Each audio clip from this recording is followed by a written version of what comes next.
Bago ba ako dumating kanina, may pinag-usapan kayo ng asawa ko? Wala po.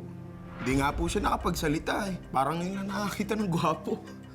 Wala ba siyang inabot sa'yo? O binigyan na sulat? Wala po, Boss Doc. Teka lang. Boss Doc, baka nagsiselos kayo ha? Eh, hindi ko po type si Ma'am Ganda. Eh, hindi ko po siya type. Hindi, okay lang. Nasaan yung susi ng backdoor? Eto po. Bakit po? Pwedeng sa akin na lang muna. Bakit po? Papalitan ko lahat ng door lock. Bibigyan na lang kita. Sige po, Boss Doc. Pagka may kailangan po kayo, text niyo lang po agad ako. Salamat, Arman.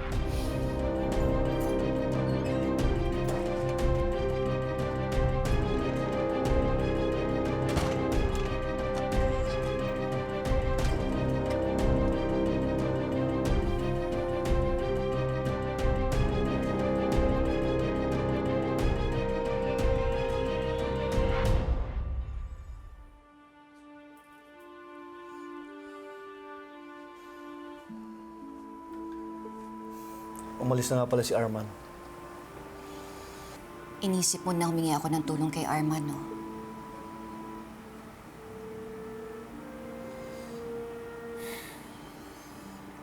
Wala ka pa rin tiwala sa akin. Carlos, kung gusto ko talagang tumakas, dapat kanina pa ako nagsisisigaw. Dapat humingi ako ng tulong kay Arman. Ngayon, kung ibang tao pa rin yung tingin mo sa akin at kung mapapanatag yung kalooban mo, sige, tali mo ako ulit. Lynette, hindi naman sa ganun. Gusto kong magtiwala sa'yo. Pero ang sakit ng mga sinabi mo eh. Carlos, ilagay mo nga yung sarili mo sa posisyon ko. Hindi ka ba magugulat? Hindi ka ba matatakot? Hindi ka ba magagalit?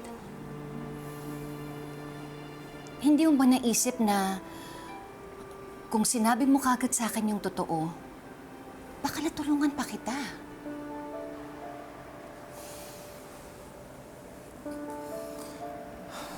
Lynette, hindi ko na naisip yun eh. Dahil ayaw ko mawala ka sa akin.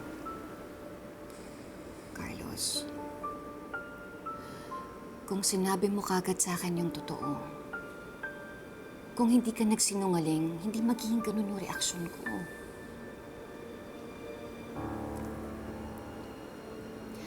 Kung gusto mo na magtiwala ako sa'yo,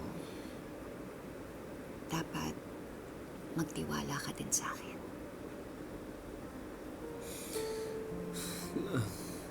Nagpanik kasi ako eh. Lynette, yung tungkol kay RJ, na sana hindi mo na ako sinipot. Carlos, hindi totoo yun. Sinabi ko lang yun kasi gusto kitang saktan. Pero hindi ko talaga naisip yun. At kahit ano pang nangyari sa atin, mahal pa rin kita.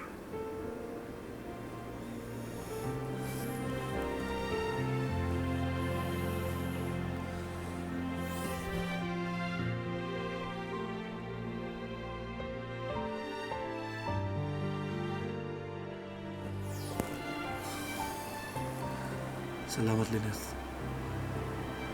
Yun lang ang gusto kong marinig. Na mahal mo pa rin ako. At hindi mawawala yun. Alam ko na. Para makabawi ako sa'yo, ipagluluto kita. Gusto mo ng sinigang?